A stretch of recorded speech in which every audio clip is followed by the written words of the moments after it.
Hey everyone, I want to take a quick minute and show you my light setup. It's 4:30 in the morning. My plants are halfway through their cycle. The ones that are on heating mats, the temperature with the T8 lamps, the set point is only at 80. So the heat mat is not on. There would be an LED light here lit up to show me the heat mat is on. When the lights time out, everything will start to cool down and the timer will come back on. The timer will kick the heat mat back on. I'm using T8 lamps. You can see I put two fixtures together here. Used one shield and I cut it out with a pair of 10 snips to accommodate the width of 4 lamps. I keep a fan blowing on them to keep the plants in motion. It helps them develop a thick stem. It also blows the fungus off of it and it helps to dry the top of the soil. You can see everything's kind of got a little motion to it. And there's how close I keep the lamps. You see how you can individualize the lamp bulbs there. So now that they've come up to size and I'm starting to raise the light, I've actually raised this light about 3 inches since I've transplanted things into cups. I take the foil and I help keep the light in. Having an opaque wall is good. And you can see here, there's a little amber color, and that is coming from the plywood down here. If I cover this with aluminum foil, I'd get more of a white light, and I'll show you what I mean here in just a minute. I'm going to stop the video, and I'm going to raise this light so you can see what's underneath. Okay, so I've raised the light so we can access what's underneath it. You can see the temperature is already starting to drop. These are my tomato starts, and you can see I've got dude right there wanting to germinate there. And is that one? I thought I saw a third one. Oh well, maybe you can see it. I can't see it through the camera. You can see I placed the seed cells directly on the heat mat. You can see some of them are starting to dry out, so it's going to be time to water them soon. And this is my stand. I built them out of PVC. I didn't glue them together.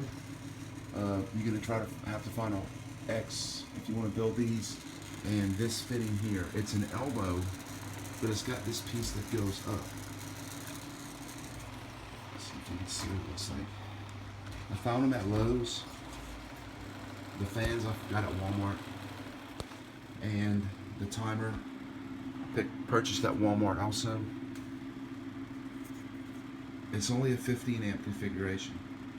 It doesn't have the ground pin. So that means you're going to have to break the ground pin off on your power strip. And when you break the ground pin off of your power strip, you need to make sure that your power strip is a GFCI. This one is not. If it was a GFCI, there would be a button right here you'd push that says reset. By having a GFCI in lieu of having the ground pin, which is this part right here you have to break off, it'll give you the same protection as having a ground. So make sure that if you're going to break the ground pin off, that make sure that this has a reset button. This does not. This is not a GFCI protected power strip. I would like to give you another example of electrical and electrical safety around this. You notice this cord that plugs the heat mat into the timer is only a 2-wire. Doesn't have a ground.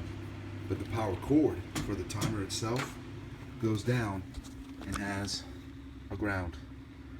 But it's not connected to ground because I had to break the ground pin off of the power strip here where it's plugged into the timer. But this is a GFCI because it has the white reset button. So in lieu of having a ground pin, a GFCI takes its place. A ground fault circuit interrupter. If there's a fault to ground, it's going to interrupt the circuit. One last look at how I like to do it. So you can see my plan is these are going to be taken off the heat mat when they germinate, and this will be their station. Heat mat goes away. I've germinated everything I've needed, and it leaves me space to start my late or quickly growing crops like cucumbers, squash, and zucchini. So, and if I'm going to germinate melons indoors, I will do it at that time. So my peppers starts are up, and they're up in here.